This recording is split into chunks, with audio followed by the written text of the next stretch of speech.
ওগো আল্লাহ, ওগো মালিক, তুমি ছাড়া তো আমাদের আর কেউ নাই, তুমি ছাড়া তো আমার আর কেউ নাই। আল্লাহ গো, তুমি যদি মাফ না করো কে আমাকে মাফ করবে? তুমি যদি মাফ না করো কে আমাকে মাফ করবে? তুমি যদি আমাকে মাফ করো তাহলে তোমার কোনো দিকে কমবে না, তুমি যদি আমাকে মাফ না করো তোমার কোনো দিকে বাড়বে না। আল্লাহ গো, তুমি আমাকে মাফ করে দাও। সারাটা জীবন অন্যায় কাজ করেছি, সারাটা জীবন নাফরমানি করেছি, আমার কাছে কালেমার দাওয়াত কম আসে নাই, আমার কাছে কালেমার দাওয়াত কম আসে নাই, আমাকে লোকেরা কম বোঝায় নাই। ওগো আল্লাহ, তুমি আমাকে মাফ করে দাও। মাফ না করলে কোথায় যাব, কার কাছে যাব? বাবা যখন মারে তখন মার কাছে আশ্রয় নেওয়া যায়, মা যখন প্রহার করে তখন বাবার কাছে আশ্রয় নেওয়া যায়, বাবা মা যখন প্রহার করে তখন দুনিয়ার কারো না কারো কাছে আশ্রয় নেওয়া যায়। ওগো আল্লাহ, ওগো মালিক, তুমি যদি আমাকে মারো, তুমি যদি আমাকে আযাব দাও, ওগো আল্লাহ, কার কাছে যাব, কার কাছে গিয়া মাফ চাইবো? ওগো আল্লাহ, মেহেরবানি করে মাফ করে দাও। এইরকম কান্না করতেছে, কান্না করতেছে, চোখের পানি তার এমন ভাবে পড়তেছে, দাড়ি ভিজতেছে, দাড়ি ভিজে জমিনের মধ্যে চোখের পানি পড়তেছে, কান্না করতেছে। বান্দাটা কান্না করতে করতে করতে করতে আমার আল্লাহর কাছে এমন গ্রহণযোগ্যতা অর্জন করেছে, মহান আল্লাহ রাব্বুল আলামিন তার ডাকে সাড়া দিয়া তার জিন্দেগির সব গুনাহ মাফ করে দিয়েছে। হযরত মূসা আলাইহিস সালাতু ওয়াস সালামের যুগের ঘটনা।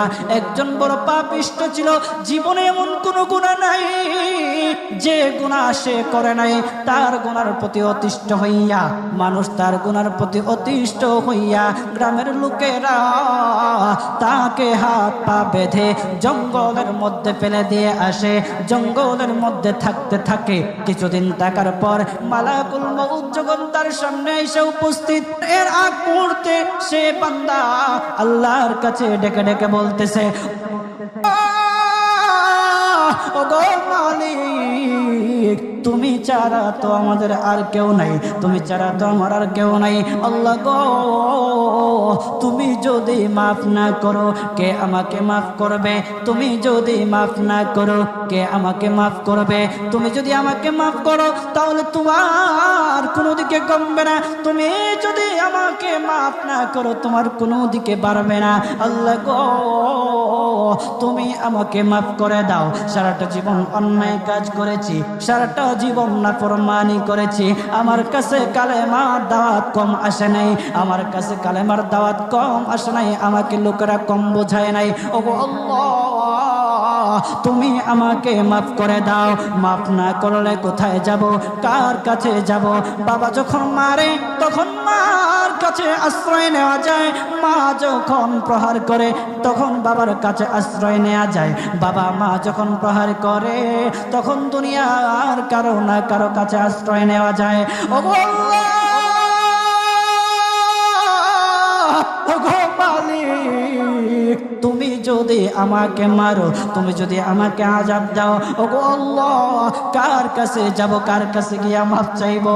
ওগো আল্লাহ, মেহেরবানি করে মাফ করে দাও। এইরকম কান্না করতেছে, কান্না করতেছে, চোখের পানি তার এমন ভাবে পড়তেছে, দাড়ি ভিজতেছে, দাড়ি ভিজে জমিনের মধ্যে চোখের পানি পড়তেছে, কান্না করতেছে। বান্দাটা কান্না করতে করতে করতে করতে আমার আল্লাহর কাছে এমন গ্রহণযোগ্যতা অর্জন করেছে, মহান আল্লাহ রাব্বুল আলামিন তার ডাকে সাড়া দিয়া তার জিন্দেগির সব গুনাহ মাফ করে দিয়েছে। ওই বান্দাটা তাওবা করতে করতে করতে করতে হঠাৎ ইন্তেকাল করে। ইন্তেকাল হওয়ার পরে হযরত মূসা আলাইহিস সালাতু ওয়াস সালামকে মহান আল্লাহ বলে দিতেছে পয়গম্বর মূসা, ও দুস্থ দেখো অমুক জঙ্গলে আমার একটা পাগলা আশেক, আমার পাগলা একটা আশেক মারা গেছে, ওই আশেকটার জানাজা তুমি পড়াও, দাফন কাফনের ব্যবস্থা করো। ও মূসা আর তুমি একটা ঘোষণা দিয়ে বলে দাও, একটা ঘোষণা দিয়ে দাও মূসা রে, ও মূসা তুমি ঘোষণা দিয়ে বলে দাও যে আমার এই বান্দার জানাজার নামাজ অংশগ্রহণ করবে, মহান আল্লাহ তার জীবনের সব গুনাহ মাফ করে দিবে। আল্লাহু আকবার। আরো জোরে বলেন না আল্লাহু আকবার, আরো জোরে বলেন আল্লাহু আকবার।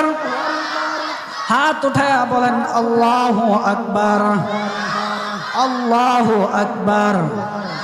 মুসলমান বাবাজি গভীর মনোযোগ।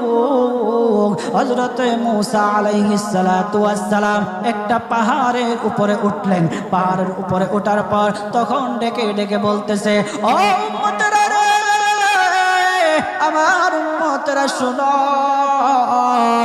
আল্লাহ রাব্বুল আলামিন একটা সুসংবাদ দিয়ে দিয়েছে।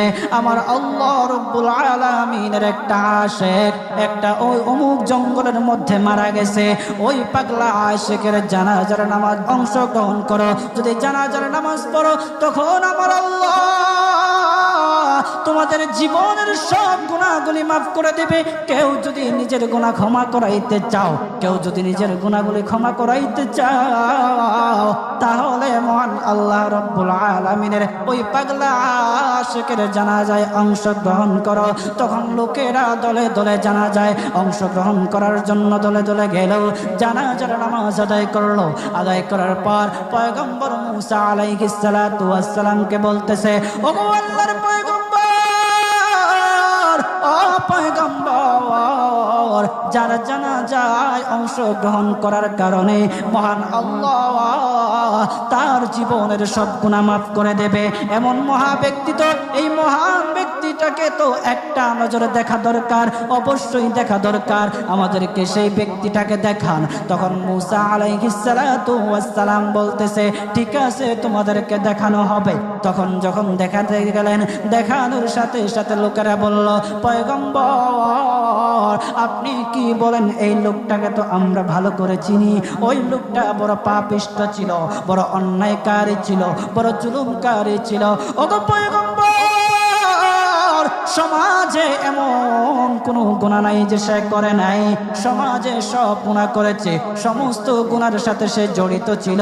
সে জড়িত ছিল তার গুনার কারণে, তার গুনার কারণে আমরা অতিষ্ঠ হইয়া তার হাত পা বেঁধে আমরা তাকে জঙ্গলের মধ্যে ফেলে দিয়ে আসি।